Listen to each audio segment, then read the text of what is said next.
Mga kabulilit, halika na, tayo'y magkwentuhan, dito sa Bulilit Channel. Ang Prinsipeng Palaka, The Frog Prince. Kumusta, mga kabulilit? Handa na ba kayong makinig sa isang nakakatuwa at mahiwagang kwento? Ngayon, ibabahagi ko sa inyo ang kwento ng isang kakaibang palaka. Pero hindi siya ordinaryong palaka. Siya ay isang prinsipe na nagtataglay ng lihim. Gusto nyo bang malaman kung paano siya naging palaka at kung paano siya nakatulong sa isang prinsesa? Sige na, simulan na natin. Noong unang panahon, sa isang malayong kaharian, na puno ng magaganda, at matatayog na puno, naninirahan ang isang batang prinsesa, na kilala sa kanyang kagandahan, at kabutihang loob. Ang prinsesa ay mahilig maglaro sa tabi ng ilog, na malapit sa kanilang palasyo. Ang kanyang paboritong laruan, ay isang gintong bola, na kaloob ng kanyang yumaong ina, kaya espesyal ito para sa kanya. Isang araw, habang masaya siyang naglalaro, sa ilalim ng araw, nahulog ang gintong bola sa ilog. Agad itong lumubog sa malalim na tubig, at hindi na makita ng prinsesa. Siya ay nalungkot, at nagsimulang umiyak ng malakas.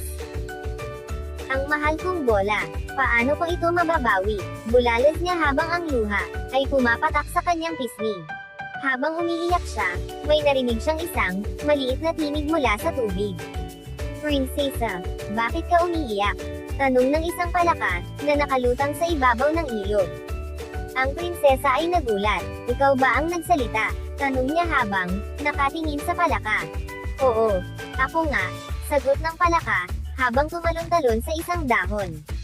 "Nakita ko kung paano nahulog ang iyong gintong bola. Kaako itong kunin para sa iyo, pero may isang kondisyon." Napatigil ang prinsesa at nag-isip. "Ano naman ang gusto mong kapalit, ginoong palaka?" tanong niya nang may pag-aalinlangan. Ngumiti ang palaka at sumagot, "Gusto kong maging kaibigan mo, kumain sa iyong hapagkainan, at makasama ka sa iyong mga laro araw-araw." Bagamat nag-aalinlangan, at iniisip na hindi naman kayang tuparin ng isang palaka ang kanyang hiling, sumang-ayon ang prinsesa. "Oo, pangako, makakasama kita, kung mababawi mo ang aking gintong bola," sabi niya.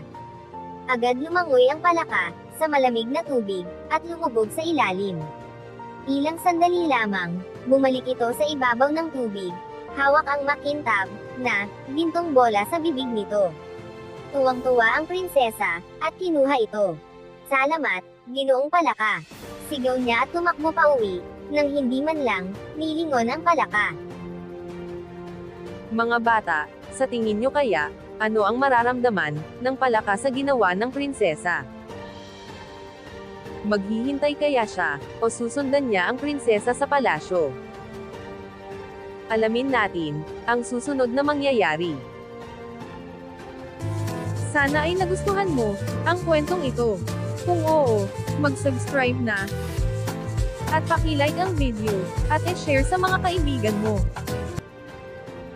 Kinabukasan, habang kumakain ang prinsesa sa kanilang magarang bulwagan, kasama ang hari at reyna, biglang may kumatok sa pinto. Nagulat ang prinsesa nang marinig ang isang pamilyar na tunog. "Prinsesa, prinsesa, buksan mo ang pinto," sigaw ng palaka mula sa labas. Nagkatinginan ang mga lingkod sa palasyo, at ang hari ay nagtanong, "Sino iyon, anak?"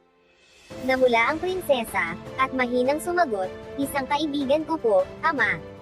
Nagbukas ang pinto, at pumasok ang palaka, tumatalon-talon, papunta sa lamesa. "Prinsesa, naalala mo ba ang iyong pangako?" tanong ng palaka. Napahiya ang prinsesa, ngunit naalala niya ang kanyang sinabi. Bagamat hindi niya gusto ang ideya na kumain kasama ang palaka, pinaupo niya ito sa mesa. Ang hari at reyna ay nagulat, ngunit hinayaan ang prinsesa na tuparin ang kanyang pangako. Habang kumakain, napansin ng prinsesa na ang palaka ay hindi lamang isang kakaibang nilalang, kundi isang mabait at magalang na kaibigan. Sa mga sumunod na araw, lagi nang kasama ng prinsesa, ang palaka sa kanyang mga laro, at kwentuhan. Natutunan niyang hindi hadlang, ang itsura para sa isang tunay na kaibigan. Isang gabi, matapos maglaro, ang dalawa sa hardin ng palasyo, nagpaalam ang prinsesa, sa palaka bago matulog. "Paalam, kaibigan," sabi niya. Habang papalapit siya, sa kanyang higaan, narinig niyang muli, ang mahiwagang tunog. Tumigil siya at lumingon. Nagliwanag ang palaka, at biglang lumaki, naging isang matipuno, at gwapong prinsipe.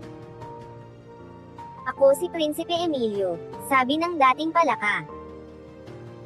"Matagal akong isinumpa, ng isang bruha na maging palaka, at ikaw lamang ang nakapagpalaya sa akin. Dahil sa iyong kabutihan, at pagtupad sa pangako." Napaluha ang prinsesa, ngunit ito ay luha ng tuwa. Sila ay nagyakap, at nagpasalamat sa isa't isa. At mula noon, ang prinsesa at si Prinsipe Emilio, ay naging magkaibigan, na nagpatuloy hanggang, sa kanilang pagdadalaga, at pagbibinata. Ang kanilang kaharian ay napuno, ng saya at pagmamahalan. Mga bata, natutunan natin na ang tunay, na kaibigan ay hindi nakikita sa anyo, kundi sa kabutihan ng puso. Ang pangako ay mahalaga, at ang pagtupad dito, ay nagdudulot ng magagandang bagay. Nagustuhan nyo ba, ang kwento? Ano sa tingin nyo, ang pinakamahalagang, bahagi ng kwento? E-share ang sagot ninyo, sa email address, na nagpa-flash sa screen, at huwag kalimutang mag-subscribe, para sa mas marami pang kwento. Hanggang sa susunod na kwento, paalam, mga kabulilit.